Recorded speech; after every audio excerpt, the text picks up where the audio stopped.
My name is Abhay, and I share conversations with talented and interesting individuals linked to the global Indian and South Asian community. It's informal and informative, adding insights to our evolving cultural expressions, where each person can proudly say, "Trust me, I know what I'm doing." Hi everyone. On this episode of Trust Me, I Know What I'm Doing, an important and enlightening conversation with cardiologist Dr. Rishi Menon. Stay tuned.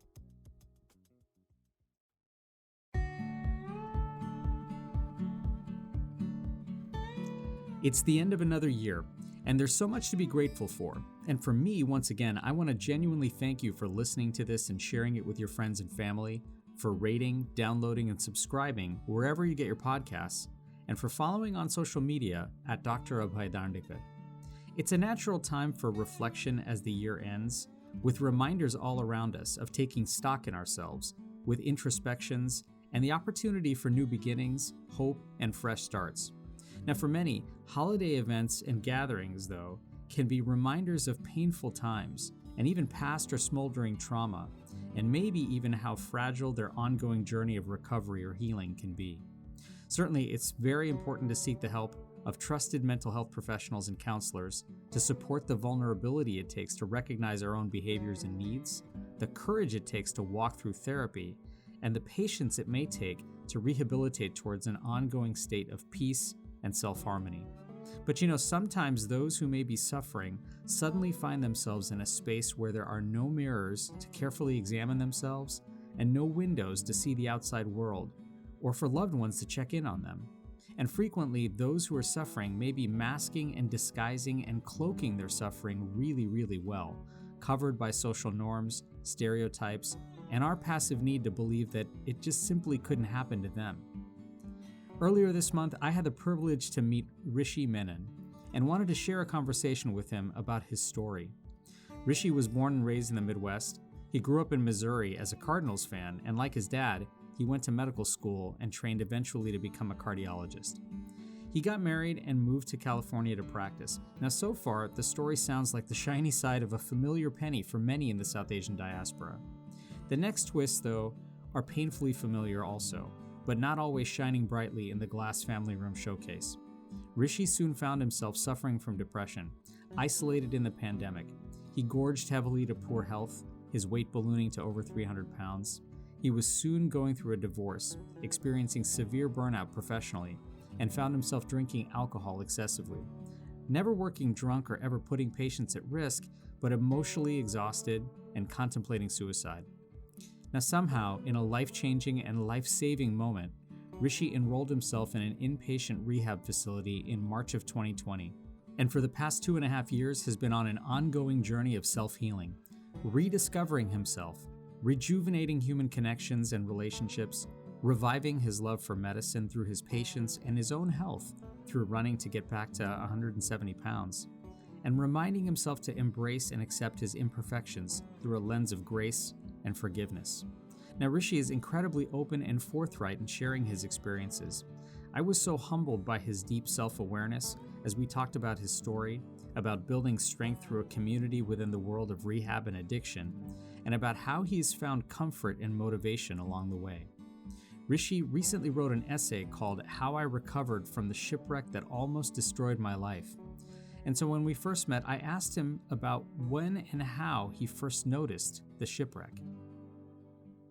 Well, no, thank you for asking. That's a great question. It was right around, going on about 2.5 years. So, a little bit about what happened. When I came up here after I was married, after I got married to my now ex-wife, we had a pretty decent marriage for a few months, and we'd known each other for a while before that. But things kind of started to slowly unravel, and I didn't really appreciate that until we decided to get divorced, which is about 2 years into our marriage. Actually, it was on our second wedding anniversary, which I didn't appreciate until about a few days later. Sure. And even then, I still didn't realize it. So I was very unhappy, very miserable. This marriage I had entered into, this next phase of my life had really fallen apart. And even then, at that point, when we decided to get divorced, I still didn't realize it. I struggled with it for about another year or so, partially because there were ups and downs. Like things kind of got better. I kind of felt better. But it was really when I started to see what my relationship with alcohol was turning into and how I was starting to alienate other people in my life and just this profound level of misery when I realized, okay, something's wrong. I'm just not doing this right because I may have this continuous cycle of ups and downs. Sure. But it was just, I kept seeing, okay, I'm going to go up, but then I'm going to come back down again. Did you notice any of those signs, or was, substance use or alcohol a part of your life before you got married also? When I look back, I think that there were signs in terms of my relationship with it. Yeah. The tricky part for me is there were so many things that were going right. So how did I define what it means to be an alcoholic? I wasn't under the bridge. I was maintaining a job. I never went to work drunk and, get in trouble with the law. So I couldn't see that it was my pattern of behavior or my thinking because I could be an alcoholic. Right. And we're almost conditioned to sort of like say, hey, well, gosh, I'm a doctor. I've gone this far. I couldn't be an alcoholic almost. Oh, to this day, when I share with people, because I'm pretty open about it, they look at me and they're like, no, how could that be? Right. Alcoholics are under the bridge. Yeah. They're not out here. But it sounds like there were some building blocks, perhaps, or some things that were maybe masked before your marriage, and like sort of like the small signs of things going on. Exactly. I think, in my experience with alcoholism, no one starts off like drinking alcoholically. We all kind of start off, or most of us in the community start off doing normal things like going to parties, drinking in college.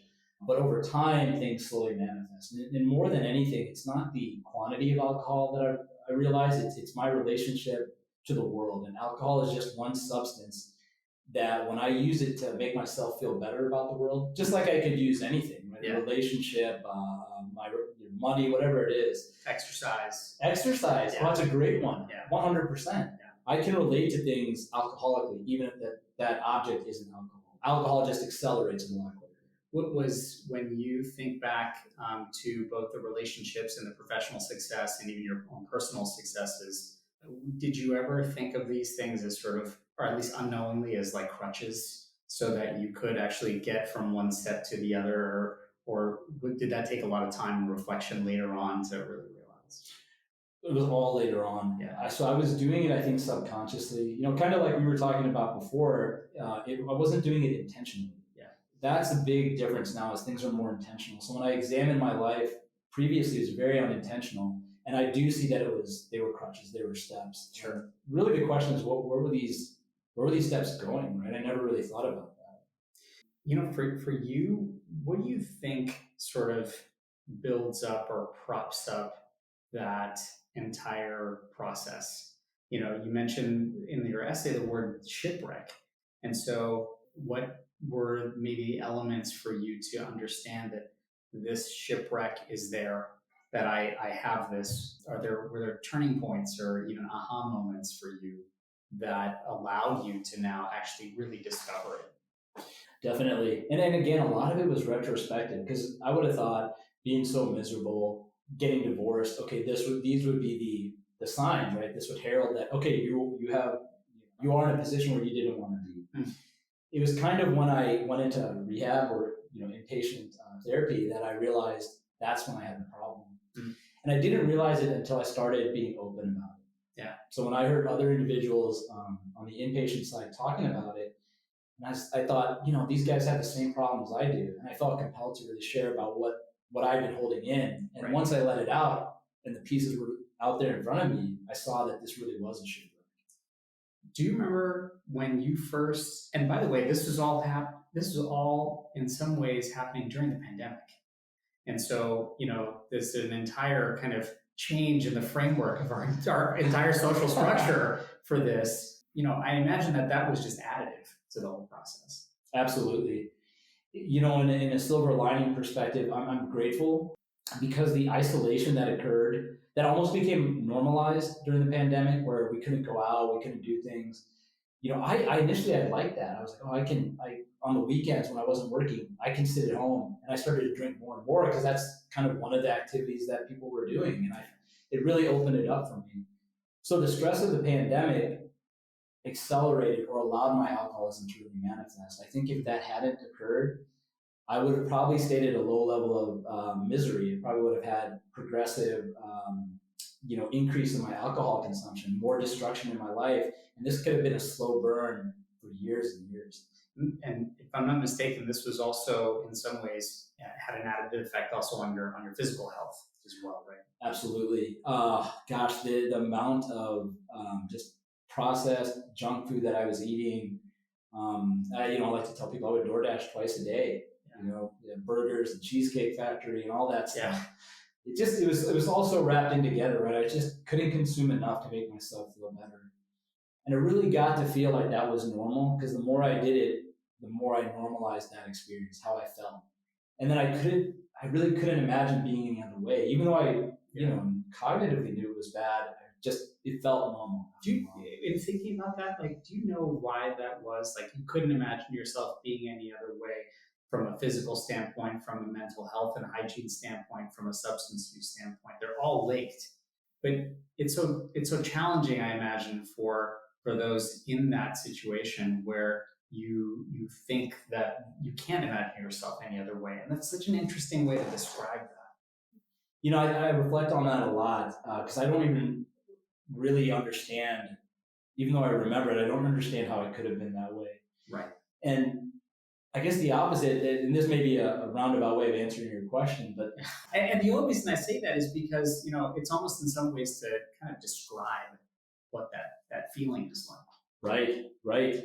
I've heard people say that, there sometimes are no windows around them for either anybody else to look in, and in the same place that they're at, there are no mirrors inside so that they can actually examine themselves. So it's sort of like in this closed space with no windows and no mirrors. Oh my gosh.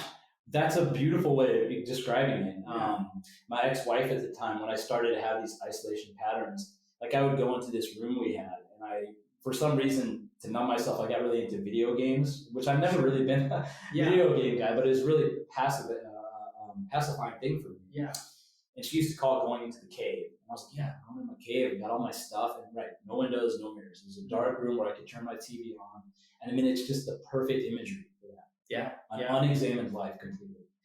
That's kind of a visual for, and I think you had also written about how you gained quite a bit of weight during that time. So if you're door dashing several times a day, not exercising, all these is sort of a pattern and an image of what your life maybe was like. I'm so curious about this one, which is when you decided to check yourself into rehab and go into the inpatient facility. Do you remember how you felt on that very first day? Oh, I thank you for asking about that, because that is a real vivid memory. I talked to some people about how to do this and what I should do. And a friend of mine who is in recovery and who's actually now a counselor, and he's like, I think you should get out of California. I think you should go to this place, which is a well-known center. And it was far away. He's like, I think you should get on a plane, because if you go to someplace in California, it's too easy, right? Yeah. And again, fortunately in COVID, travel at that time, right at the beginning of the pandemic, was not easy. When I checked in, they said, you have to have a backup plan, because if you test positive for COVID, we can't let you in. You have to give us the hotel you're going to stay at, or how are you going to get back home. But when I got there, I immediately thought I made a mistake. I was like, I don't belong here. What am I doing? My life is over. What's going to happen to my license? Can I practice? What's going to happen to my relationships? I'm about to put my life on hold where I can't communicate with anybody consistently for a month. And I was so much anxiety. I couldn't sleep that day. I was just kind of pacing around my room. We really couldn't be let off the wards. And in some ways that was probably beneficial, because I didn't really think, hey, I could go get free. It was too hard for me to leave. On the day before you had actually, checked into rehab, and even on that first day, what was it like for you in toggling back to some of the support from your family, from your friends? Were you able to connect with them on that first day? On that first, when I made the decision, it kind of came out of the blue, and to this day, I still don't fully understand how I came to that conclusion, that decision. Yeah. I think it was realizing that I was caught in that up and down cycle and something had to change. But I had burned a lot of bridges, and I didn't have a ton of support from family and friends. There's a few people that were very supportive. And actually, one of the people in my life that was most supportive, this is what I did on my way to rehab. I thought, well, I'm not going to, get drunk again. So I'm going to really, go after it this time. Drink on the plane. I'm going to tried to, like, we couldn't. Yeah. And I got very drunk the night before I went into rehab. My last drink was a half bottle of tequila, and my last meal with that was some mini Starbursts. That's how that wasn't some glorious exit. Sure. But I ended up having a drunken conversation with probably one of the few people in my life that was still supportive, and burned that bridge. So I can only imagine that first day. What was it like the second day or the third day, especially having gone through that experience and the anxiety of now being in this rehab facility where you're still alone and you still have sort of the burden of all the things on your mind, and in some ways the power of addiction still. Right. That second day, what I really remember was how heavy everything felt. Like I was almost shuffling. Like I was, almost what I imagine it may have felt like when they were walking to the cells. Like I was shuffling. It was hard to lift my legs. If I laid down, it was hard to get back up. It's still the weight of everything. What am I doing? How's my life changed? But I'll always remember there was one individual who I met there on the first day, and we're still very close to this day. He grabbed me, and it was almost like we were at college. He grabbed me, he's like, let me introduce you to everybody. Let me show you this guy. And everybody kind of had nicknames. Yeah. It was a little easier. He'd been there for, I believe, a week, maybe 2 weeks before I had, so he was more accustomed to it. Yeah. And I think that really helped. And no one forced me. No one was like, hey, come on, we're going to go out and do all these things. It was just a very open environment. I wasn't looking anybody in the eyes, but other people were. I felt welcome. And then I started to hear other people's stories. And that's really what helped me, was hearing how somebody else, was talking about alcohol. And not just that, but how they destroyed their life. And, this is a room full of men, right? Mostly Midwestern men, which we're not really good at talking about what we feel and who we are. But I heard it. And I heard my story. And I heard people talking about, feeling like they weren't good enough, like they had to keep trying. They were failing as husbands, that they couldn't make enough money. They didn't do their job well. They were letting everybody down. And once I heard that, I really could start to open up. And that was day 3. I told my story on day 3. One thing that happens in inpatient treatment is at some point they ask you to tell your story. And you work with your counselor, you write out the things that you want to say. When I heard other people sharing, I was like, I got to do this. And so I shared on my 3rd day. Most people, or people at least at that time, were waiting, 4th, 5th, sometimes even 2 weeks. You're listening to Trust Me, I Know What I'm Doing. After a quick break, let's rejoin our conversation with Dr. Rishi Menon. Conversation. It's the antidote to apathy and the catalyst for relationships. I'm Abhay Dandekar, and I share conversations with global Indians and South Asians, so everyone can say, trust me, I know what I'm doing. New episodes weekly, wherever you listen to your podcasts. Hi, my name is Richa Morjani, and you're listening to Trust Me, I Know What I'm Doing with Abhay Dandekar. Welcome back to Trust Me, I Know What I'm Doing. Let's rejoin our conversation now with Dr. Rishi Menon. For someone who's grown up in the Midwest and lived in California and has Indian and South Asian, roots and a backdrop, what are some of the clear misconceptions or misperceptions about rehab that you were able to now, for lack of a better word, diagnose? Well, and I think people, if you say this to them, they're going to say, oh, no, that's not true. But the idea that going to rehab means you're a failure, like, oh, man, I need to go to rehab, or, oh, you're such a drunk, you need rehab. We toss it around very colloquially, and I don't necessarily, take offense to that. Yeah. But it was such a barrier because I couldn't think about what it really was, a transformative experience. One really important lesson for me about rehab is it's not the cure.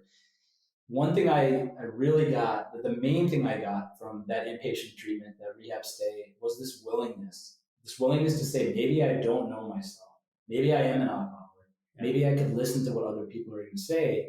And that's what I'm most grateful for. Because when I left that program, they essentially said, this is all great. I mean, who wouldn't like rehab, right? I love joking about that. You take 30 days off, there's no cell phones. You get to talk about yourself for a month. People get to help you. You don't have to worry about anything. It's pretty nice. It is pretty nice, but it's not quite the retreat that you're thinking of, right? Right. Not quite the same, right?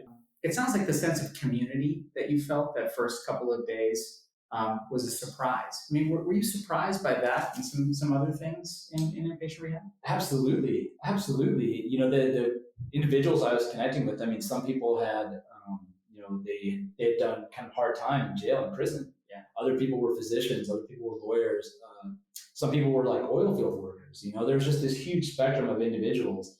And I felt connected to them because we weren't talking about who we were outside. We were talking about the things we had done professionally. We were talking about who we were. Yeah. And there's such an instant connection with that. Were there women there also, or is this all men? All men on our ward. Okay. So they had separate wards, separate units. I see. Okay. And normally for group lectures, we would all kind of convene and meet up. But because it was COVID, we did everything in our units together, which again was really beneficial. Yeah. I think that's probably the way it should be. This is more of a naive question, but do you still have connections and keep in touch with either folks who you met there or people who were counselors or people who were coaches? Oh, yeah, absolutely. I was just talking with a friend of mine yesterday. We're talking about recovery, and, you know, this is 2 years later. There's a couple of folks I keep in touch with probably daily, if not, you know, multiple times a week. Yeah. It's sort of like the life rafts. They're constant, sort of like there to kind of prop you up and build you up. And I'm imagining you do the same thing, you know, for them as well. Did that sense of camaraderie, especially the kind that you felt that those first couple of days, has that been sort of not a secret, but like a real important passport to success, longitudinally at least? Absolutely. It's the central feature. There's a common phrase in the recovery world: the opposite of addiction is connection. Mm. And so, and another thing we talk about is staying in the group, right? So the idea there is that we're staying around people who understand us, people who I can be really vulnerable, open and vulnerable around. Yeah. That's not always the case with my family or my colleagues. You know, I try to be open with everybody, but there's a deep level of openness that I maintain with people in the recovery community, that I can say the weird things that I'm thinking or feeling, Right. or, you know, the crazy thoughts that it's a shared trauma experience. It's right? a shared trauma, and I get it out so it doesn't fester in my mind. So I'd say if there's one thing that characterizes recovery, it's community more than anything. We, as physicians particularly, you know, we have been programmatically and structurally educated. What do you think perhaps builds up or props up the mentality of this notion for physicians to be warriors or superheroes or, you know, I mean, we were talking about this earlier, right? I mean, in the residency world, I still always remember when the duty hours thing first came out, there were always grumblings about that, right? About like, oh my God, we had to do this way. So, I mean, in that whole notion of being propped up as a superhero or a warrior, how do you reflect on that part? But then also, you know, is there a generational aspect to that as well? Absolutely. I'm really glad you asked this question, because as I reflect on it, you know, this journey is largely about what has happened to me, but who I am and how I change, right? And I think about the external world to an extent because I realize I have to focus most of my attention on myself. But I think I contemplate or I reflect on, how did I get to this point? This idea of being a superhero, and I often think about it as wearing a mask. Yeah. And you know, in training and residency, right, we learn something devastating can happen with the patient, and we've got to, you know, compose ourselves and then go take care of the next person. Right. And I think that's where the mask comes in. That's a good tool when we're taking care of people, right? To go from one person to another so that we can deliver a level of service that the patient deserves, that the person deserves. We want to be there for them. And that's a skill that I think may not be innate to people. For me, it's not. I had to develop it. Sure. But as I developed that skill, and I spent a lot of time using that skill of wearing the mask, I used it in my personal life. And that's where that crossover really was detrimental to me. Because I got so good at wearing that mask around people, around patients, that I wore it around my colleagues, I wore it around my wife, I wore it around my family. Because the ability to create who I am, or this idea of who I am, got away from me, right? It didn't really matter who I was. I wasn't in touch with what was going on with me, both good and bad. I knew who this persona was. And I had a lot of energy went into that. Even becoming a doctor, right? The persona becoming, what does that mean? Who am I? Even though I also have imposter syndrome and I hate myself, you know, so there's that delicate balance. But the fact that you can actually express that right? That there's this balance, there's this, notion of imposter syndrome, or like, who am I really? I'm also curious about two things. Number one, do you think being an Indian American at all accelerates some of that? I think it's hard to say no to that. I think that there's a cultural idea about how we define success, and I don't think there's any ill intention there. I think it's just been hard to think about success in a non-traditional way. That's emerging now. Yeah, and especially for immigrant culture, right? I mean, like, so driven for both survival and success at the same time. Absolutely. I mean, the whole idea for most of our parents coming over here was to give us a better life. Yeah. And a large part of that means opportunity and taking advantage of those opportunities. How'd your, sort of separate but related question, how'd your family, overall kind of react to your, in some ways, clairvoyance for yourself, and even like the idea of being able to say, hey, I need to go and really fix this and get into rehab? They were supportive. I think it came out of the blue. In full honesty, my older sister had mentioned it to me before, and that year after my divorce, or during that divorce, that year I was getting divorced, I would call her drunk, and it's not easy to be around her. And the message I kept hearing was, you need to go get help. You have a problem talking. No, you would too if you had this situation and all this.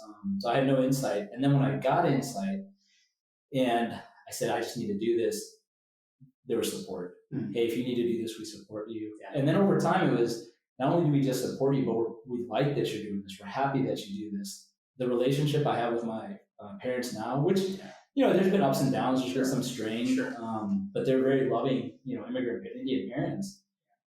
But my mom told me one time, I can't believe I have this relationship with you now. It's the relationship I've always wanted. It's founded on honesty. I don't have to hide from them. I don't have to feel like I need to make them proud. They really always were. Yeah. They had kind of a different way of showing it, perhaps. Sure. But they're just, like I can call my folks now and say, hey, I'm having a hard day with something. And they don't necessarily have to give me advice. They just are happy to know that I'm having a hard day and somehow it'll get figured out. But I'm not losing my mind over it. I don't have to drink over it. Do you think that younger generations, and in this case, sort of younger generations of physicians, the folks who are really entering the profession now, or even entering professional life, right? Becoming adults now, do you think that their mentality is slightly different in the sense that they're perhaps more self-aware of this, they have more licensure to be accepting of their personal flaws, and in fact, in some ways call that out so that institutions and structures can, take that into account? Again, this whole idea of like, well, I never had to deal with that in my residency days, but you guys have it all soft now. I mean, do you think there's some real importance to that, especially for younger trainees and for younger folks entering any profession for that matter? I agree with you 100%. I think that's a much more remarkable or notable feature of the modern. I don't want to just say professional. I mean, everybody entering the workforce. Right. It's different for us because we didn't talk about that, but being on this side, being able to share, being able to reflect, and really dig to the root of what's going on is a tool. I think it will make people better. It'll make them happier, or I'll speak for myself. It's made me happier, and I think it's made me better in my profession or anything that I do. So I welcome this shift. I think it is a little harder generationally because I did it this way, and that's going to be with everybody, right? Right. This generation will say, I did it. Yeah, right. As long as there's humans, Yeah. Do you think that, it's so hard to transpose a blanket view, right? Or a one-size-fits-all solution to this. But, for you, how did you, in some ways, kind of define your own personal journey with, at all, professional burnout? Did you find there was some merging to that? Did you find now, at least, like the solutions that you built for yourself are really good armor to, sort of prevent professional burnout? Absolutely. I think burnout is part of my story for sure. And I'm open with that as well, having been through that. And again, never blame the circumstances. Burnout is an interaction between a system or an environment and an individual. I can't change the system. We can advocate, or I can advocate for it, but it's a massive entity. A lot of, and the term is resilience. I don't know if I love that term, but that's the idea. Sure. How do I increase my resilience to avoid or mitigate burnout? Or rather, I almost look at it as like health and disease. Like burnout is disease, right? Burnout is heart failure. Yeah. And health is exercise and nutrition and sleep and all those things so that I don't develop or progress into a state of disease. Sure. So when burnout occurs, man, like I had to do a retreat or I had to go to rehab, whatever it is. There's no well-being at that point. Well-being is what prevents burnout. Sure. But I know that I have to balance that in my life. And because I've seen burnout, I want to stay very far away from it. So I give myself permission, kind of like we had talked about a little bit, like if I need to take time off, I need to, say maybe, heaven forbid, make less money or have a different schedule, I will do that because I need to have days that are meaningful. I can no longer participate in the I'm going to do this for 10 years so that in 10 years I can go do what I want. Mm-hmm. My days have to be as complete as they can be. And they're not always. Call days are hard or just weeks that are rough. But in general, I try to focus on that day.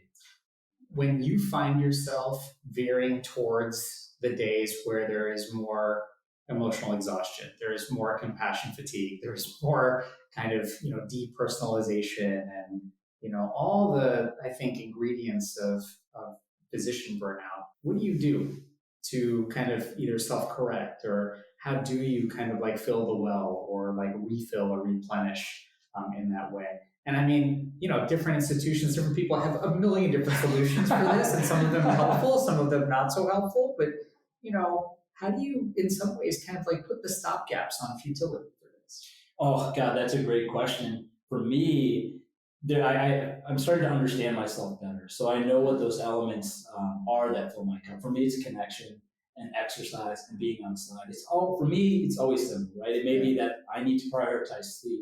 So I try to be, proactive in terms of realizing I've got a call stretch coming up. I've got a lot of meetings this week.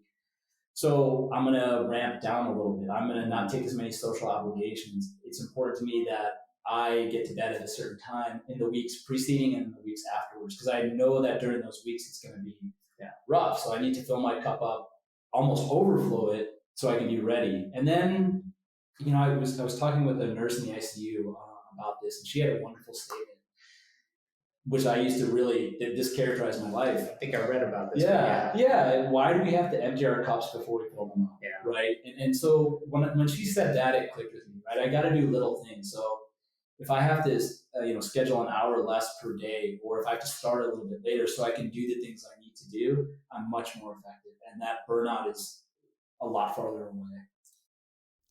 You're listening to Trust Me, I Know What I'm Doing. After a quick break, let's rejoin our conversation with Dr. Rishi Menon. Every story told is a lesson learned, and every lesson learned is a story waiting to be told.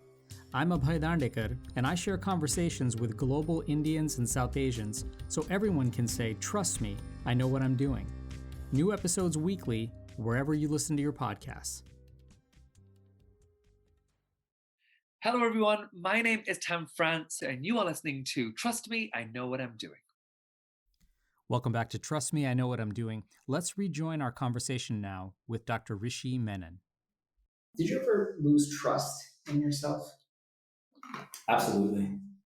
And how did you come to that realization, and how have you been able to, in some ways, strengthen that? In some ways, and this is a little bit of a weird answer to your question, in some ways I still don't trust myself, but it's actually liberating. Because what I realized in my journey, especially with alcoholism, is that I don't necessarily think about myself the right way. I may, in my most severe form, not actually be able to assess myself. It's a blind spot for me. The beauty of that is that I then can get immersed, or I can surround myself with people who can see things, who can see my blind spots, who can say, hey, Rishi, you're a little bit more irritable, and it's not judgmental. Yeah. So the beauty of getting to that experience of not trusting myself is liberating, because I realize that it's something that I may never be able to do. Particularly, with imposter syndrome, I have some body dysmorphia issues that I deal with. Sure. So I have to realize that, as my buddy calls it, his thinker. He's like, you got a broken thinker, man. I got a broken thinker. So accepting that and realizing that then helps me turn to other sources to get that information, and to, in many ways, trust the world, trust people around me to give me an accurate representation of that. Because if I struggle with it, I will likely get wrong ideas about that. that. So I have a harder time trusting myself about certain things.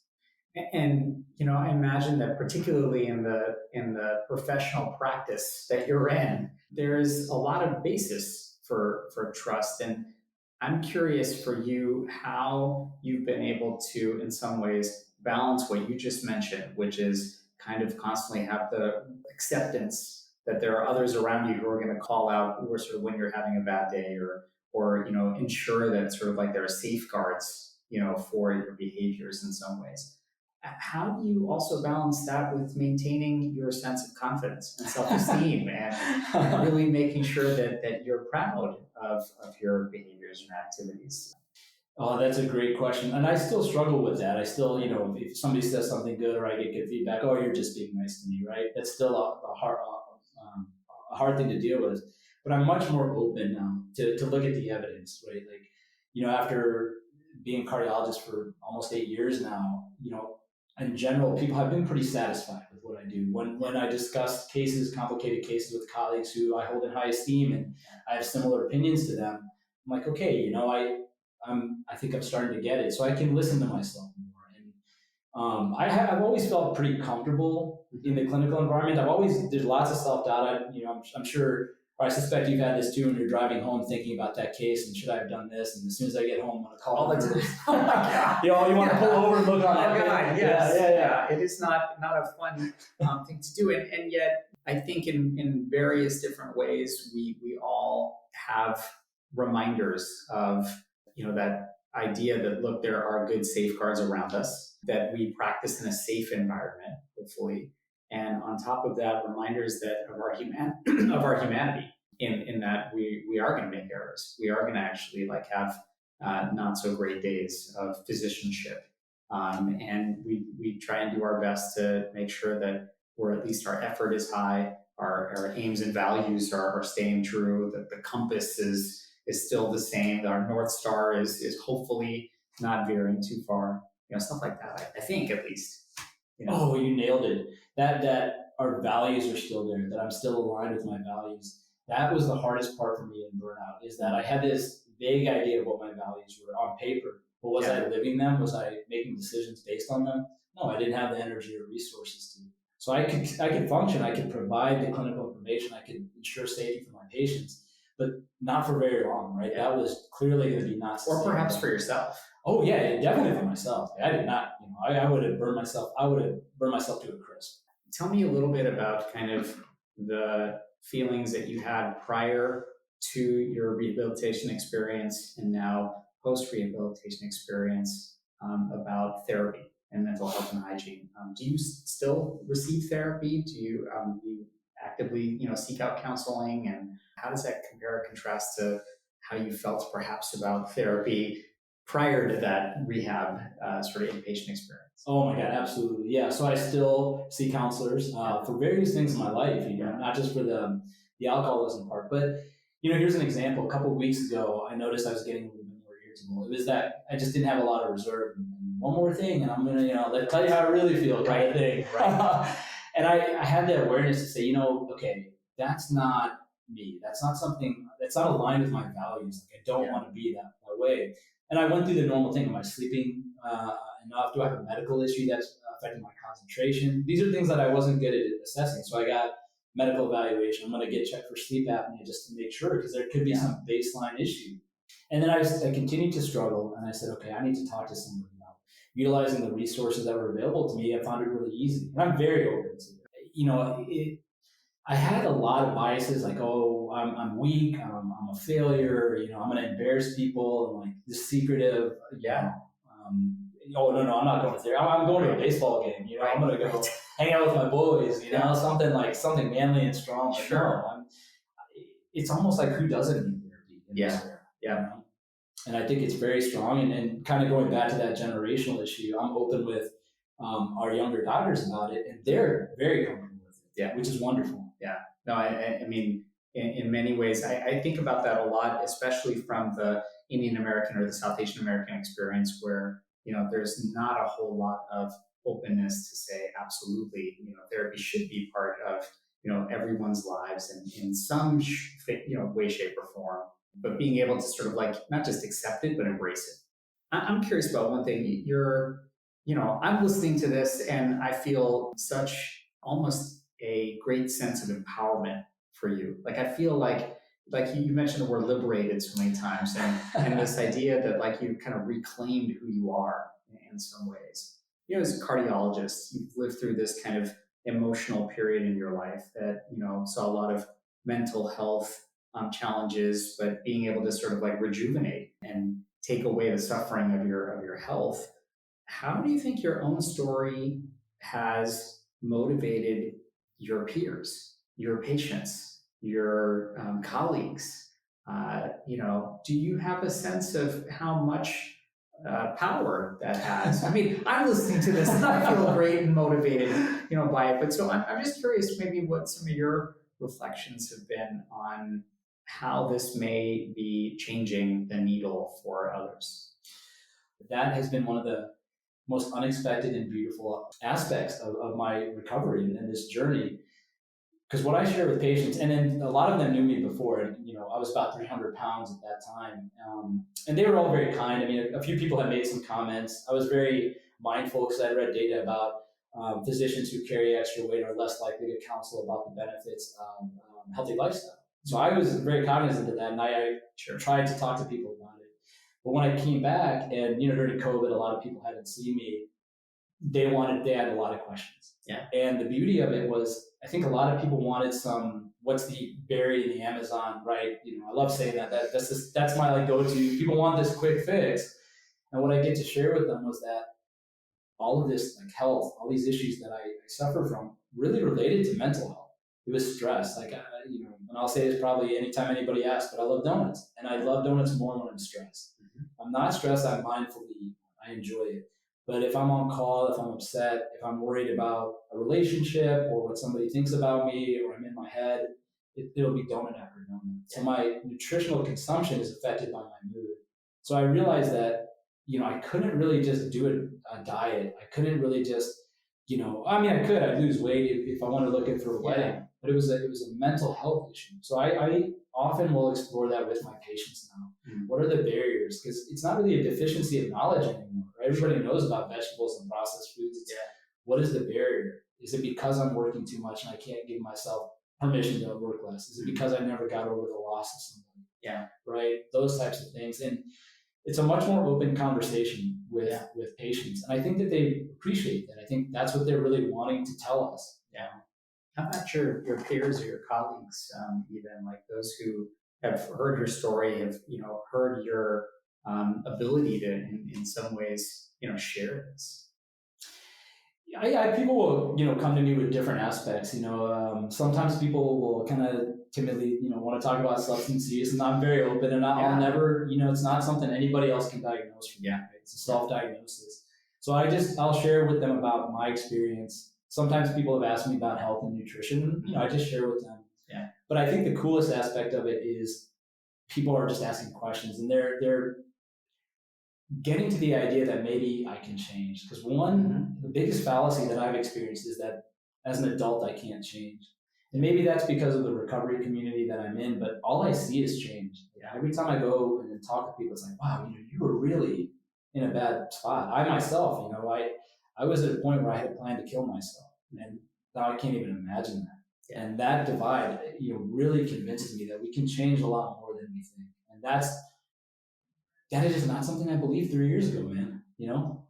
In that same spirit of the finality of that sentiment, having, such an amazing amount of depression to, be suicidal, to a sort of vibrancy of life. For you, has that kind of swing of the needle, how has that made you perhaps think about optimism or think about change and think about the unknown of the future in some ways? Does it strengthen you? Does it make your imposter syndrome in some ways lessen? I'm just so curious about what has it done for maybe your outlook? Oh, it's changed it completely. The biggest, or I keep saying the biggest, I'm using all these adjectives. Something that I've noticed a lot about myself is I really relinquished expectations, right? Like I know that I'm supposed to try, and I'm going to try my hardest. But if it doesn't turn out the way it has to turn out, I'm okay with that. Before, if it didn't turn out the way it had to turn out, everything was, I wasted my time. I'm a failure. It'll never be good. Why try? All those things, all those narratives develop. Now it's like, okay, I get up and I know I'm supposed to try. That's all I'm responsible for. The outcome isn't always in my hands. Sometimes I can influence it slightly more than other times, but it's being able to let go of that helps me deal with the future. Well, Rishi, it's so inspiring, and I'm so grateful that you were able to share that with all of us. Not only just your service as a physician, but your compassion for the patients around you, for your colleagues, and most importantly for yourself. It's really quite inspiring and glowing. So thanks so much for coming on with us. It was really a treat. Oh, thank you for giving me this opportunity. Thank you for all the work you're doing and talking with people. This is amazing work. Thanks so much, Rishi, for sharing and opening yourself with such vulnerability to light the way for others through your ongoing story. If you're worried or you're worried about someone close to you, safe and anonymous addiction resources can be found at aa.org and al-anon.org. And please call or text 988 in the US or go to befrienders.org globally if you or someone you know needs suicide or crisis services. Till next time, I'm Abhay.